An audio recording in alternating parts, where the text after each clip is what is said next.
À ma fête de diplôme, ma famille me juge trop simple pour l'académie, m'enjoignant de rester dans la formation pro. J'acquiesce en silence, mais un appel révèle ma véritable identité, je suis le docteur Dubois, directeur de recherche à l'ENS. Leurs visages pâlissent de stupéfaction. Le verre de champagne a glissé des doigts manucurés de ma sœur Clémentine, se brisant sur le sol en marbre de la maison de nos parents à Neuilly-sur-Seine. Le son a coupé le brouhaha de félicitations des 37 membres de la famille réunis pour célébrer la réussite au baccalauréat de mon neveu Antoine. Mais la célébration s'était rapidement transformée en quelque chose de tout autre, un démantèlement systématique de mes références universitaires devant toutes les personnes qui comptaient pour notre famille. Je veux dire, soyons réalistes ici, a poursuivi Clémentine, sa voix portant ce ton particulier qu'elle avait perfectionné depuis l'enfance. Celui qui réussissait à sonner à la fois bienveillant et condescendant. Elle a ajusté son foulard Hermès et a fait un geste vers moi avec son verre fraîchement rempli. Sophie a toujours été la personne pratique de la famille. Tout le monde n'est pas fait pour un travail universitaire sérieux. Le cercle de parents a hoché la tête avec intelligence. Mon cousin Thibaut, fraîchement sorti de sa première année de programme MBA à HEC Paris, s'est penché en arrière dans sa chaise avec l'assurance de quelqu'un qui n'avait jamais été remis en question. Clémentine a raison. J'ai vu le niveau de rigueur intellectuelle requis dans les institutions de premier plan. Ce n'est pas pour tout le monde, a-t-il marqué une pause, laissant ses mots s'installer. Sans offense, Sophie, mais l'enseignement en formation professionnelle n'a rien de honteux. Quelqu'un doit éduquer les masses. J'ai maintenu mon sourire, la même expression patiente que j'avais adoptée lors d'innombrables réunions de famille où mes choix de vie devenaient le divertissement de la soirée. J'apprécie votre honnêteté, ai-je dit simplement, prenant une petite gorgée d'eau pétillante. Ma tante Florence, qui ne manquait jamais une occasion d'en rajouter, a sauté sur l'occasion avec l'enthousiasme de quelqu'un qui annonçait une nouvelle de dernière minute. Je racontais justement à mon club de lecture toute cette situation. Vous savez comment certaines personnes sont naturellement douées pour la recherche universitaire et d'autres sont plus adaptées à l'enseignement de base. Elle a agité la main de manière désinvolte. Ce n'est pas un jugement, c'est juste la réalité.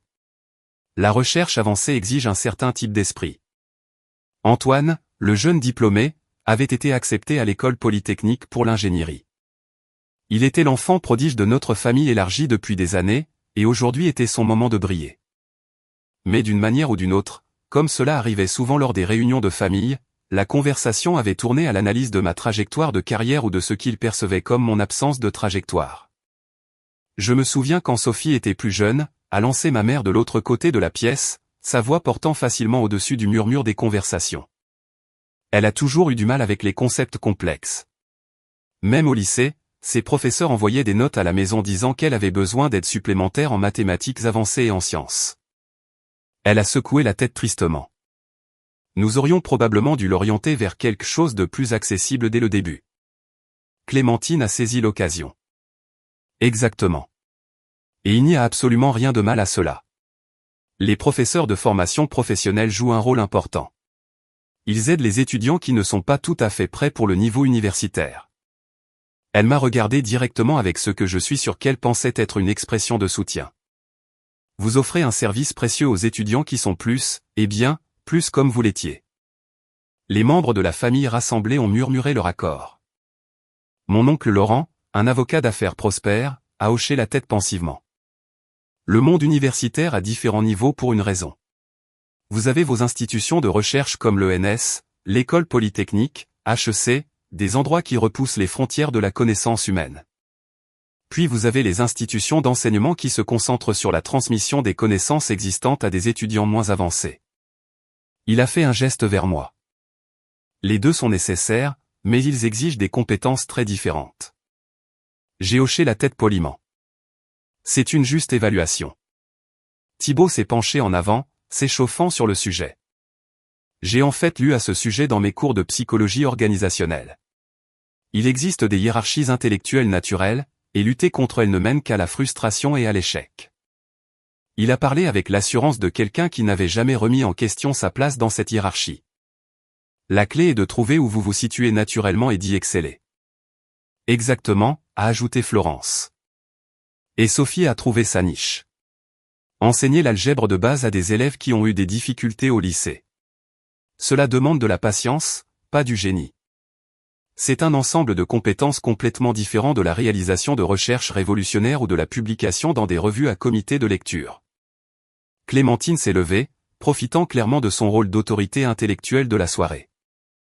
Je pense que ce que nous essayons tous de dire, Sophie, c'est que nous sommes fiers de vous d'avoir trouvé votre niveau.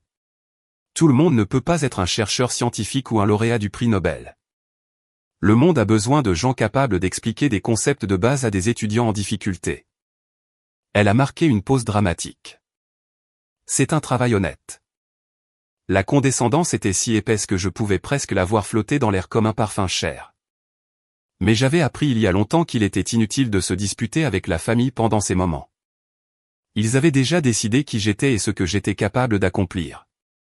Ma cousine Camille, qui était restée silencieuse jusqu'à présent, a décidé d'apporter sa perspective. Vous savez, je parlais à un professeur de la Sorbonne la semaine dernière, quelqu'un qui mène réellement des recherches, et il expliquait à quel point la véritable brillance académique est rare. Il a dit, la plupart des gens qui pensent que leur matériel de recherche est bon ne sont en réalité que des professeurs adéquats au mieux. Elle m'a regardé de manière significative, il faut de véritables dons intellectuels pour apporter de nouvelles connaissances au monde. Le problème, a poursuivi Laurent, c'est que la vraie recherche académique exige non seulement de l'intelligence, mais un type spécifique d'esprit analytique. Il faut être capable de voir des schémas que d'autres ne voient pas. De poser des questions qui n'ont jamais été posées auparavant, il a haussé les épaules. Ce n'est pas quelque chose qui peut être enseigné ou simulé. Soit vous l'avez, soit vous ne l'avez pas. Mon père, qui était resté relativement silencieux pendant cet assassinat de réputation déguisé en discussion familiale, a finalement pris la parole. Je me souviens des professeurs d'université de Sophie. Ils étaient toujours très encourageants. Mais vous savez comment sont les professeurs, ils doivent être encourageants, même quand un étudiant n'est pas vraiment fait pour des études supérieures. Il m'a regardé avec ce qu'il pensait probablement être une sagesse paternelle. Parfois, la chose la plus gentille est d'aider quelqu'un à reconnaître ses limites tôt. La conversation a continué pendant encore 20 minutes, divers membres de la famille contribuant leurs observations sur ma capacité intellectuelle, mes choix de carrière et mon inaptitude générale au travail universitaire sérieux. Ils parlaient de moi comme si je n'étais pas assise juste là, me jetant occasionnellement des regards sympathiques qui montraient clairement qu'ils pensaient me rendre service en m'aidant à comprendre la réalité. Clémentine, ayant clairement le sentiment d'offrir un service public précieux, a décidé d'offrir une dernière sagesse. L'important, Sophie, c'est que vous ayez trouvé un travail qui correspond à vos capacités. L'enseignement en formation professionnelle est stable. Il offre des avantages et ne demande pas le genre de travail intellectuel ardu qui ne ferait que frustrer quelqu'un comme vous. Elle a souri chaleureusement. Vous devriez être fier d'être réaliste quant à vos limitations. J'ai posé mon verre d'eau et j'ai regardé autour de la pièce ces personnes qui partageaient mon ADN, qui me connaissaient depuis toujours et qui avaient apparemment décidé il y a des décennies exactement qui j'étais et ce que j'étais capable d'accomplir. Vous avez absolument raison, ai-je dit doucement. Je devrais absolument être réaliste quant à mes limitations. Thibaut a hoché la tête en signe d'approbation. C'est exactement le genre de perspective mature qui vous servira bien. La conscience de soi est sous-estimée dans la société d'aujourd'hui. Florence s'est penchée en avant conspiratoirement. Et honnêtement, Sophie, vous devriez être reconnaissante d'avoir trouvé votre niche avant de gaspiller des années à essayer de poursuivre quelque chose hors de votre portée. J'ai vu trop de gens se détruire en essayant d'atteindre des choses qu'ils n'étaient tout simplement pas intellectuellement équipés pour gérer. La réunion a été interrompue par le léger tintement de mon téléphone recevant un message texte. J'y ai jeté un bref coup d'œil, un rappel pour la conférence de presse de demain matin, et l'ai glissé dans ma poche sans commentaire. Même le timing est parfait, a poursuivi Clémentine, interprétant apparemment ma vérification de téléphone comme une validation de son propos. Vous êtes à un âge où la plupart des chercheurs sérieux se sont déjà établis. Si vous deviez faire des découvertes révolutionnaires, cela se serait produit maintenant. Elle a fait un geste vers la pièce. Regardez Antoine. Il a 18 ans et montre déjà plus de promesses que la plupart des étudiants de 3e cycle. Antoine, à son crédit, a semblé mal à l'aise d'être utilisé comme une arme contre sa tante. Mais il avait 18 ans et était entouré d'adultes qui semblaient très sûrs de la façon dont le monde fonctionnait. Alors il est resté silencieux. Laurent a décidé d'insister sur ce point. Le monde universitaire est brutal, Sophie. Ce n'est pas comme enseigner en formation professionnelle où tout le monde reçoit des prix de consolation. Les vrais chercheurs sont en compétition avec les esprits les plus brillants du monde. Ils publient des articles révolutionnaires, obtiennent d'énormes financements de subventions, dirigent des collaborations internationales. Il a secoué la tête tristement. Il n'est tout simplement pas réaliste de penser que quelqu'un pourrait passer de l'enseignement des mathématiques de remise à niveau à ce niveau de contribution intellectuelle. De plus, a ajouté Camille, la recherche académique sérieuse exige des connexions, un soutien institutionnel, des diplômes avancés d'universités prestigieuses. On ne peut pas simplement se réveiller un jour et décider qu'on va révolutionner la connaissance humaine. Elle a ri, mais pas méchamment. Le système a des barrières pour une raison. Ma mère s'est approchée avec un doux sourire, l'expression de quelqu'un sur le point de livrer une vérité inconfortable mais nécessaire. Chérie, nous disons tout cela parce que nous vous aimons. Nous ne voulons pas que vous vous prépariez à la déception en ayant des attentes irréalistes concernant votre carrière. Elle m'a tapoté l'épaule maternellement. Vous avez construit une vie agréable et stable en enseignant les mathématiques de base à des élèves qui ont besoin d'aide supplémentaire. C'est suffisant. C'est bien. La famille a murmuré son accord, sentant clairement qu'ils avaient accompli un acte de gentillesse collective en m'aidant à comprendre ma place dans la hiérarchie intellectuelle. La conversation commençait à se terminer, les gens commençant à discuter de la prochaine première année d'Antoine et des diverses opportunités académiques qui l'attendaient à l'école polytechnique. Mais c'est alors que mon téléphone a commencé à sonner. Le son a coupé la séance de partage de sagesse familière comme un avertisseur d'incendie. J'ai jeté un coup d'œil à l'écran et j'ai vu l'identité de l'appelant. Bureau du président de l'école normale supérieure. Excusez-moi, ai-je dit poliment en me levant de ma chaise. Je devrais probablement prendre cet appel. Clémentine a agité la main de manière désinvolte. Oh, c'est probablement un télévendeur. Ils appellent toujours pendant les dîners. J'ai répondu à la 4e sonnerie. Ici Docteur Dubois. La voix à l'autre bout était nette, professionnelle et incontestablement urgente. Docteur Dubois, ici le bureau du président Deschamps de l'école normale supérieure. Nous avons besoin de vous ici immédiatement. L'annonce de la percée ne peut pas avoir lieu sans l'approbation du directeur de recherche, et les médias se rassemblent déjà. La pièce était devenue complètement silencieuse. 37 paires d'yeux étaient fixés sur moi tandis que j'écoutais la voix expliquant que la recherche en informatique quantique que je dirigeais avait réalisé une percée qui changerait fondamentalement la façon dont le monde traitait l'information. Les demandes de brevets à elles seules devaient valoir environ 8 milliards d'euros et 3 agences gouvernementales différentes demandaient des briefings immédiats. Je comprends, ai-je dit au téléphone, ma voix calme et mesurée. Je prendrai le prochain vol pour Paris. Veuillez demander à mon assistante de reporter la réunion du ministère de l'économie pour mercredi et de s'assurer que la documentation de financement du CNRS est prête pour mon examen. J'ai raccroché et j'ai regardé autour de la pièce. Le silence était si complet que je pouvais entendre le tic-tac de l'horloge grand-mère dans le couloir. Le visage de Clémentine était devenu complètement blanc. Le verre de champagne dans sa main tremblait légèrement, envoyant de minuscules ondulations à la surface du liquide. Thibaut s'était figé en plein milieu d'une gorgée, sa confiance MBA s'évaporant comme la rosée du matin. Sa bouche était légèrement ouverte, comme s'il était sur le point d'apporter une autre observation sur les hiérarchies intellectuelles, mais avait oublié comment former des mots. Florence me regardait avec l'expression de quelqu'un qui venait de voir les lois de la physique s'inverser. La sagesse de son club de lecture sur les capacités académiques naturelles semblait lui avoir temporairement échappé de la mémoire. Ma mère était devenue très immobile, son expression maternellement patiente remplacée par quelque chose qui ressemblait remarquablement à un choc. Les professeurs encourageants et les notes sur les difficultés en mathématiques avancées semblaient soudainement nécessiter une recontextualisation. Laurent, l'avocat d'affaires qui comprenait les hiérarchies institutionnelles, me regardait comme si je venais d'annoncer que j'étais secrètement membre d'une espèce différente. Sa certitude concernant les barrières académiques et les contributions intellectuelles semblait subir un recalibrage rapide. Antoine, le pauvre Antoine, fixait l'écran de son téléphone avec l'expression de quelqu'un qui essaie de résoudre un puzzle avec trop de pièces. « Tante Sophie » a-t-il dit lentement. Il est écrit ici que la docteure Sophie Dubois est la directrice de la recherche en informatique quantique à l'ENS et qu'elle y est depuis 8 ans. Camille, qui avait expliqué la rareté de la véritable brillance académique, effectuait ce qui semblait être une recherche Google frénétique sur son téléphone. Son visage pâlissait à chaque résultat de recherche. Il y a une page Wikipédia, a poursuivi Antoine, sa voix à peine plus qu'un murmure. Il est écrit, vous avez des brevets en informatique quantique qui valent des milliards d'euros et que vous avez publié dans Nature, Science, Physical Review Letters.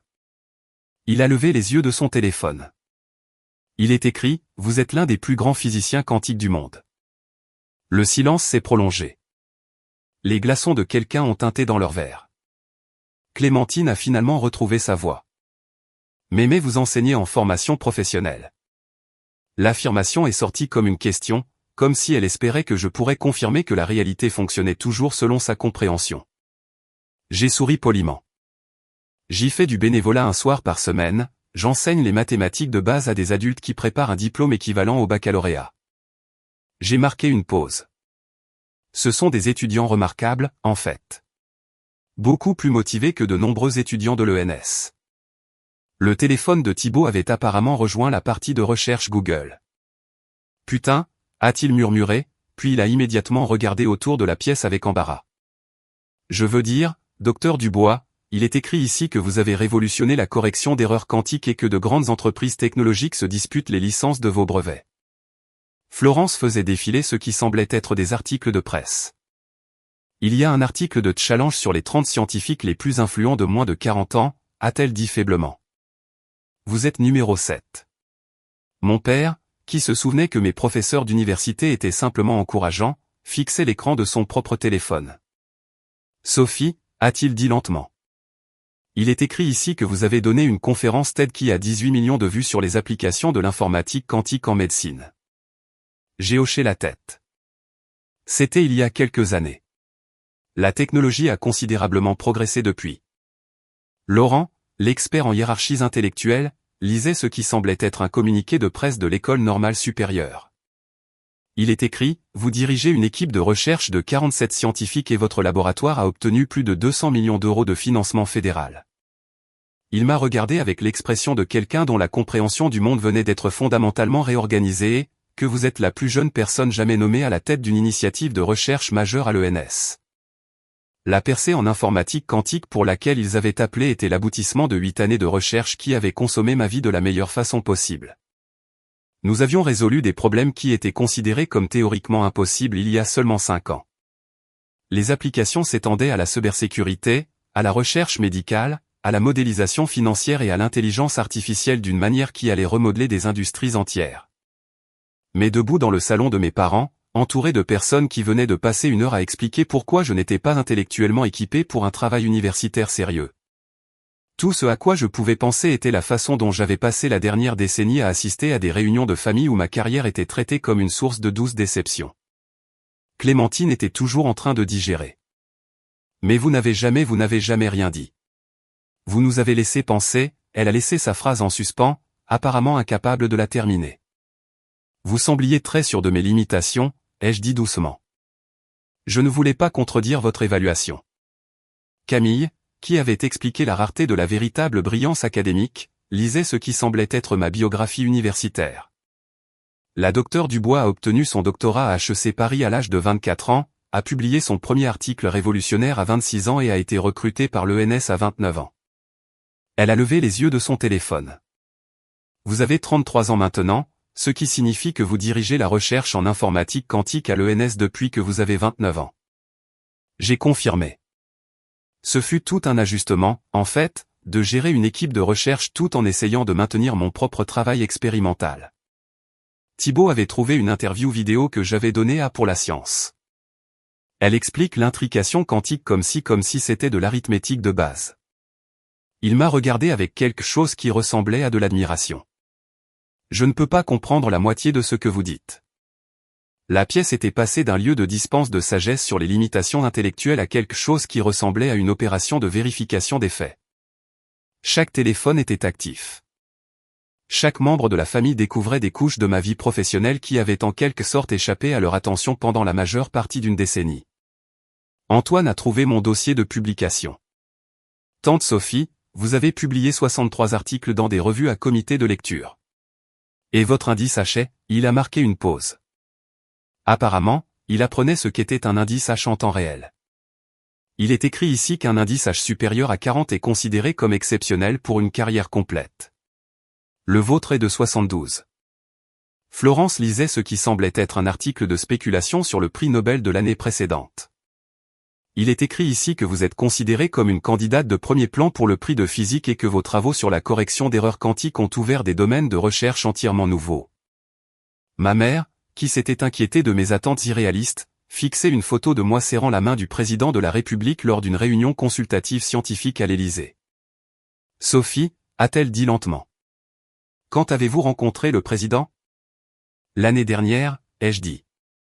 Il y a eu un briefing sur les applications de l'informatique quantique pour la sécurité nationale. Plusieurs d'entre nous ont été invités à fournir des conseils techniques. Laurent lisait ce qui semblait être une base de données de brevets. Le portefeuille de propriété intellectuelle associé à votre recherche est évalué à 8,7 milliards d'euros. Il m'a regardé comme si je venais d'annoncer que j'étais secrètement membre de la famille royale. Comment est-ce possible? Les brevets en informatique quantique valaient effectivement des milliards, mais ce n'était pas vraiment le but. Le but était que nous avions résolu des problèmes fondamentaux sur la façon dont l'information pouvait être traitée et sécurisée.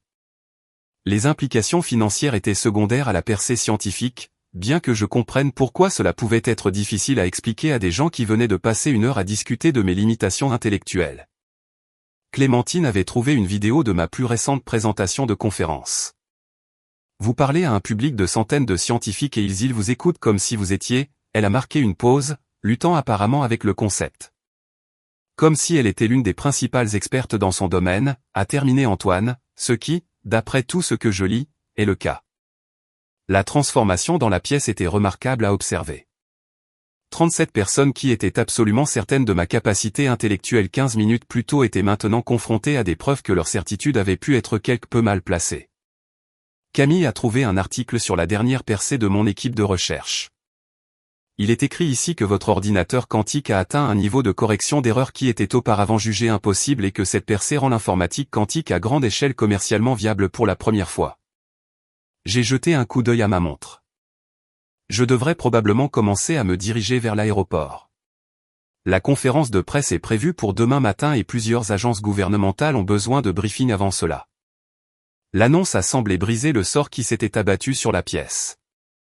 Les gens ont recommencé à bouger, mais avec une qualité un peu sous le choc. Florence s'est approchée la première, sa confiance de club de lecture remplacée par quelque chose qui ressemblait à de l'humilité. Sophie, je dois demander, pourquoi ne nous avez-vous jamais corrigé quand nous parlions de votre carrière, quand nous, elle a laissé sa phrase en suspens, apparemment incapable de la terminer. J'ai examiné attentivement la question. Vous sembliez tous très confiants dans vos évaluations.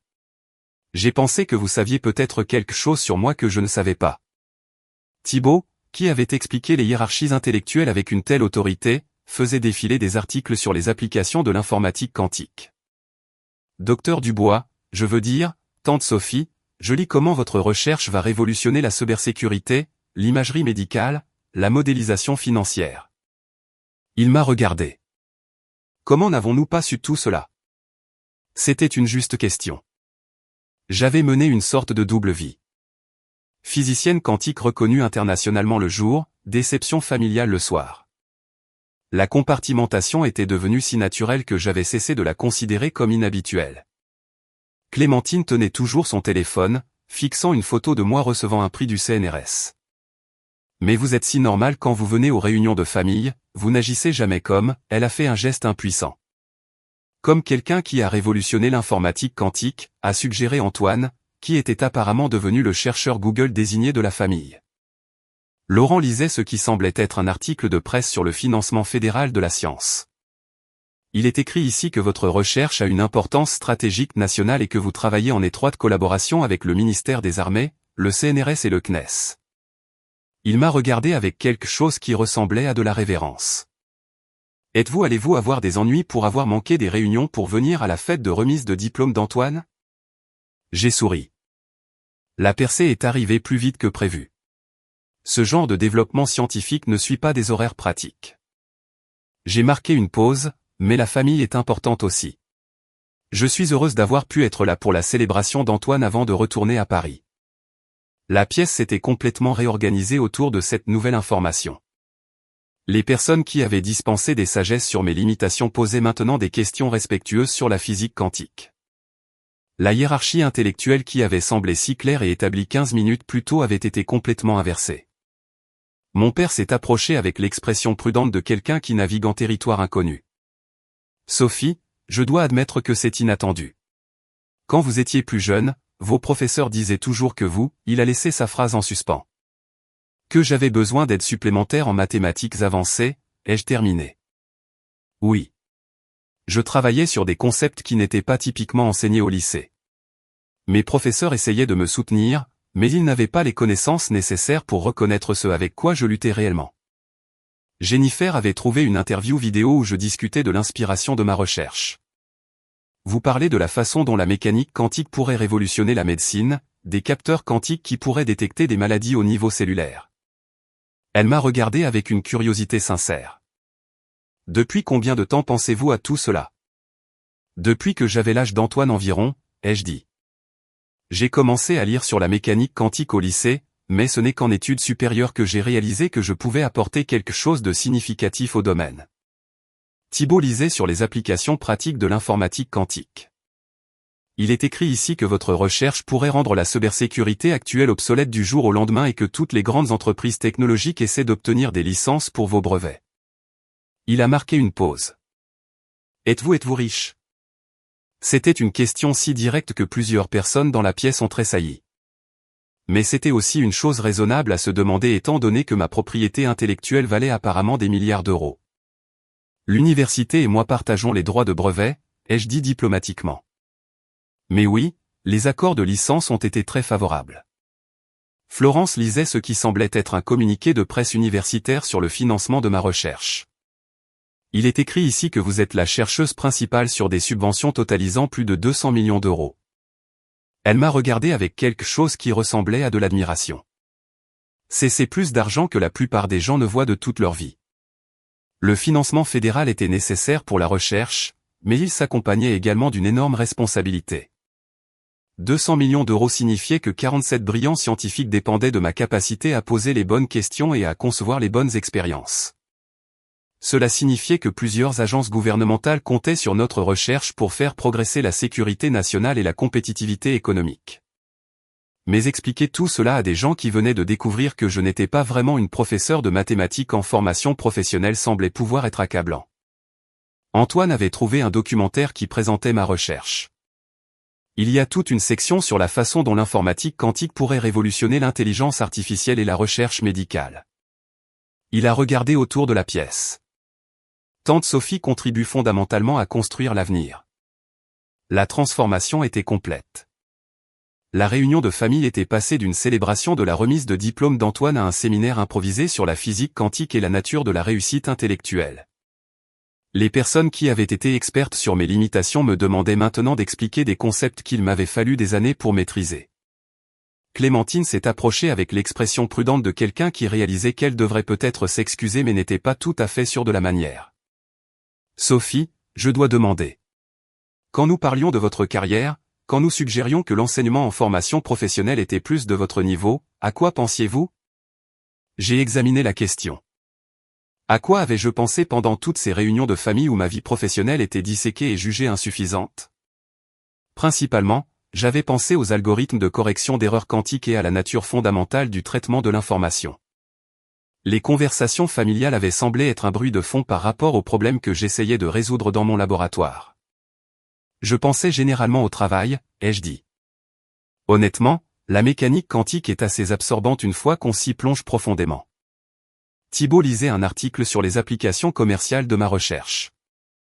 Il est écrit ici que votre percée en informatique quantique pourrait valoir des centaines de milliards d'euros à l'économie mondiale. Il m'a regardé avec quelque chose qui ressemblait à de l'incrédulité. Vous avez fondamentalement inventé l'avenir. L'avenir me semblait plus modeste de ma perspective. Nous avions résolu des problèmes importants sur la façon dont les systèmes quantiques pouvaient maintenir leur cohérence suffisamment longtemps pour effectuer des calculs utiles. C'était un travail significatif, mais c'était aussi le résultat de milliers de scientifiques bâtissant sur les découvertes des autres pendant des décennies. Pourtant, debout dans le salon de mes parents, entouré de personnes qui découvraient que leur compréhension du monde avait pu être quelque peu incomplète, je devais admettre qu'il y avait une certaine satisfaction dans l'instant. Mon téléphone a vibré avec un autre message de l'ENS. L'intérêt des médias pour notre percée était apparemment plus intense que prévu, et ils avaient besoin que je coordonne avec le service de relations publiques de l'université avant la conférence de presse.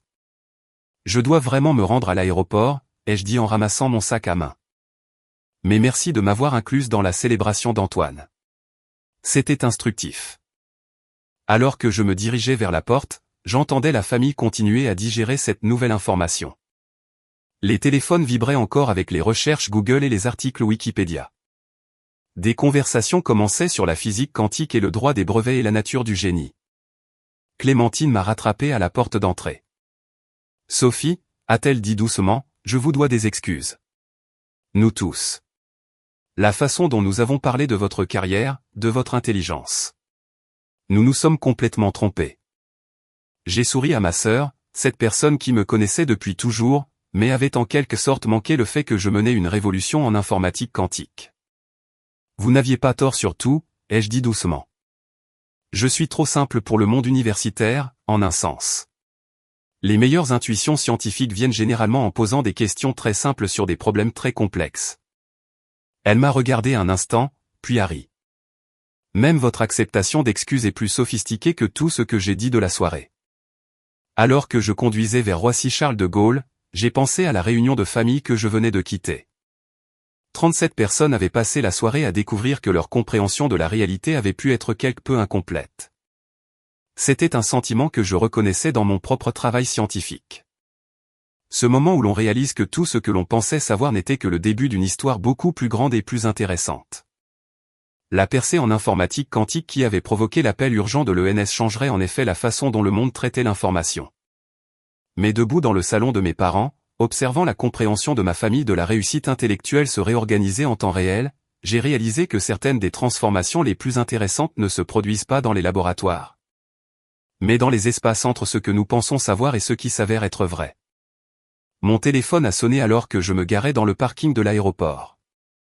Cette fois, c'était le comité Nobel. Ils voulaient discuter de ma recherche en prévision de leurs délibérations annuelles. J'ai répondu à la deuxième sonnerie. Ici Dr Dubois.